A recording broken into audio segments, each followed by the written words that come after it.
যে প্রফেসর ইউনূসের সরকারের যে ব্যর্থতা, সেই ব্যর্থতাটা ঢেকে যাচ্ছে যেহেতু উনি একটা নির্বাচন করে দিয়ে ক্ষমতা হস্তান্তর করে দিয়ে গেছেন। খালেদা জিয়া জেলে ছিলেন, খালেদা জিয়া এই সময় জেল থেকে মুক্তি পেয়েছেন। তারেক রহমান মিথ্যা মামলায় ক্ষতিগ্রস্ত ছিলেন, উনি মুক্তি পেয়েছেন। তো এই ধরনের বেনিফিট তো সবাই পেয়েছেন।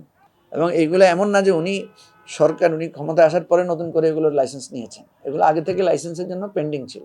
ডক্টর ইউনূসের সরকারের একটা দুর্বলতা ছিল, সেখানে রাজনৈতিক লোক ছিল না, সেখানে বেশিরভাগরাই এনজিও মানে এনজিও বেসিসের লোকদেরকে উনি নিয়োগ দিয়েছেন। ফলে তারা কিন্তু রাজনৈতিকভাবে রাষ্ট্রটা পরিচালনা করা ব্যর্থতার পরিচয় দিয়েছে।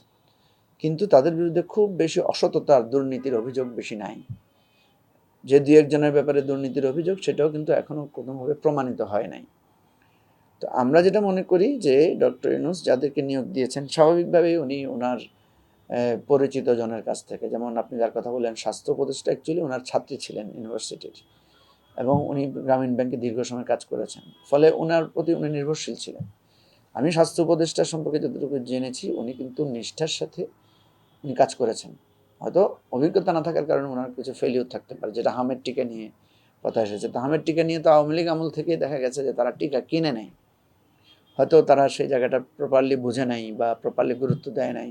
কিন্তু হামের টিকা নিয়ে যে তারা কোনো দুর্নীতি করে ফেলেছে বা বহু টাকা আত্মসাৎ করেছে, এরকম অভিযোগ নাই। এখন কথা হচ্ছে যে প্রফেসর ইউনূসের সরকারের যে ব্যর্থতা, সেই ব্যর্থতাটা ঢেকে যাচ্ছে যেহেতু উনি একটা নির্বাচন করে দিয়ে ক্ষমতা হস্তান্তর করে দিয়ে গেছেন। এখন যারা ক্ষমতায় আছে তাদেরকে মানুষ জবাবদিহিতে আনবে যে আগের সরকারের যদি কোনো ত্রুটি হয় তাহলে আপনি তাকে বিচারের আওতায় আনেন, তার বিরুদ্ধে ব্যবস্থা নেন, তার ত্রুটিগুলো আপনি ধরেন, এটাই তো বলবে। কিন্তু আপনি আগের সরকারের ত্রুটি আছে বলে আপনার নিজের ব্যর্থতাকে আপনি ঢাকতে পারবেন না। আমি যদি বলি আমার আগের লোক এই ভুলটা করে গেছে, তার কারণে এই ক্ষতিটা হচ্ছে, তাহলে আগের লোকের ভুলের বিরুদ্ধে আপনাকে ব্যবস্থা নিতে হবে। আগের লোকের ভুল কী কী করেছে সেটা মানুষের কাছে পরিষ্কার করতে হবে, এবং তাদেরকে আবার সেটা জবাবদিহিতার আওতায় আনার সুযোগ দিতে হবে, তাদেরকেও বলতে হবে। তো এই জায়গাটা থেকে আমি যেটা মনে করি যে এখানে কিন্তু কোনো কিছু চাপিয়ে ভুল বুঝিয়ে রাখার সুযোগ থাকবে না। যখন আপনি কারো সম্পর্কে কোনো কথা বলবেন, মানুষ কিন্তু আপনার কাছে জানতে চাইবে কী ভুলটা তারা করেছে। তো এই ক্ষেত্রে আমি যেটা মনে করি প্রফেসর ইউনূসের যে দুর্বলতাটা ছিল, ওনাদের রাজনৈতিক অভিজ্ঞতা কম ছিল, ওনাদের দৃঢ়তার অভাব ছিল, সাহসিকতার সাথে দৃঢ়তার সাথে এবং রাষ্ট্রকে ঐক্যবদ্ধ করে যে কাজগুলো করা দরকার ছিল সেখানে তারা ফেল করেছেন। তবে আমি মনে করি দুর্নীতির জায়গা থেকে তারা যথেষ্ট মানে সততার পরিচয় দিয়েছেন, এবং নির্বাচন পরিচালনার ক্ষেত্রে নির্বাচনটা করার ক্ষেত্রে তারা যে মানে এমন একটা নির্বাচন করতে পেরেছেন যেখানে অন্তত জীবনহানি হয় নাই। অনেক ত্রুটি বিচ্যুতি আছে, অনেক ম্যানিপুলেশনের কাহিনী আস্তে আস্তে বেরোচ্ছে, সেগুলো আছে, কিন্তু অ্যাজ এ হোল অন্যান্য ইলেকশনের তুলনায় বেটার একটা ইলেকশন তারা করতে পেরেছে। এটা হচ্ছে তাদের আমি মনে করি ক্রেডিট আর কি। যেমন ধরেন ডক্টর ইউনূসের গ্রামীণ বিশ্ববিদ্যালয়ের কথা আসছে, গ্রামীণ বিশ্ববিদ্যালয়ের জন্য কিন্তু উনি একটা আবেদন ওনার আগে থেকে প্রসেস করা ছিল, এবং এই বিশ্ববিদ্যালয়ের যত ক্রাইটেরিয়া আছে সব কিছু কিন্তু ওনারা ফুলফিল করেছেন, কিন্তু বিগত সরকার তাকে দেয় নাই। তাহলে বিগত সরকার যেগুলো পেন্ডিং করে রেখেছিল এরকম তো অনেকেই অনুমোদন পেয়েছে, অনেকেই তো হয়েছে। তাহলে তাহলে আপনি আইনগতভাবে ধরেন তাহলে তো ডক্টর ইউনূসের এখানে কোনো ত্রুটি নাই, বরং উনি বিপদগ্রস্ত ছিলেন বা ওনাকে ক্ষতিগ্রস্ত করা হয়েছে, উনি সেটা ক্ষতির জায়গাটা থেকে মানে একটা রিমেডি পেয়েছেন। যেমন আমাদেরকে বিগত সরকার নিবন্ধন দেয় নাই, অন্যায়ভাবে আমাদের নিবন্ধন আটকে রেখেছে, আমরা আদালতের মাধ্যমে এই সময় নিবন্ধন পেয়েছি।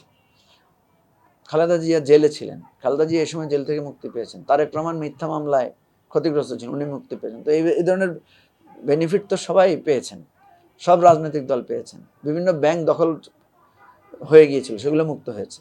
শুধু একা ডক্টর ইউনূসের সুবিধা পেয়েছেন বিষয়টা কিন্তু একটা ভুল মানে ধারণা। প্রফেসর ইউনূসের গ্রামীণ ব্যাংকের যে ওনাদের যে একটা বা যে অধ্যাদেশ, সেটা সরকার আইনে পরিণত করেছে। তো সেটা যদি অন্যায় হতো, ভুল হতো, বা সেটা যদি ত্রুটিপূর্ণ হতো, তাহলে সরকার সেটা আইনে পরিণত করতো না। এই জন্য এই অভিযোগগুলো শুধু বলার জন্য বললে হবে না, এগুলোকে আপনি যারা বলছে তাদেরকে দুদকে হোক বা আদালতে হোক কোনো না কোনোভাবে সেগুলোকে অ্যাকাউন্টেবিলিটি জায়গায় আনতে হবে। তবে আমি যেটা মনে করি ডক্টর ইউনূস এই জায়গাগুলোতে যদি উনি রাখতে পারতেন যে ঠিক আছে, আমি যেহেতু ক্ষমতায় আছি, আমার ইস্যুগুলো পেন্ডিং থাক, এগুলো এখন করব না, তাহলে হয়তো ওনাকে এইভাবে অপমান অপদস্থ করার মতো এই ধরনের ব্লেমটা দিতে পারতো না। উনি এই জায়গায় একটু সতর্কতা অবলম্বন করতে পারলে ভালো হতো। কিন্তু আমি মনে করি যদি উনি অন্যায়ভাবে কোনো ফ্যাসিলিটি নিয়ে থাকেন, ভুলভাবে নিয়ে থাকেন, কারণ উনি তো গ্রামীণ ব্যাংক, ওনার টেলিকম, গ্রামীণ অনেক কিছুগুলো তো আগে থেকেই মানে বিজনেসটা কার্যকর ছিল, তাই না? এবং এইগুলো এমন না যে উনি ক্ষমতায় আসার পরে নতুন করে এগুলোর লাইসেন্স নিয়েছেন। এগুলো আগে থেকে লাইসেন্সের জন্য পেন্ডিং ছিল এবং এলিজেবল ছিল, যেগুলোকে ওনাকে অন্যায়ভাবে বঞ্চিত করা হয়েছে। তো আমি মনে করি যদি চান তো সেটাকে আমি মনে করি প্রপারলি ইনকোয়ারি করা দরকার। ইনকোয়ারি করেই বিষয়টাকে সামনে আনা দরকার।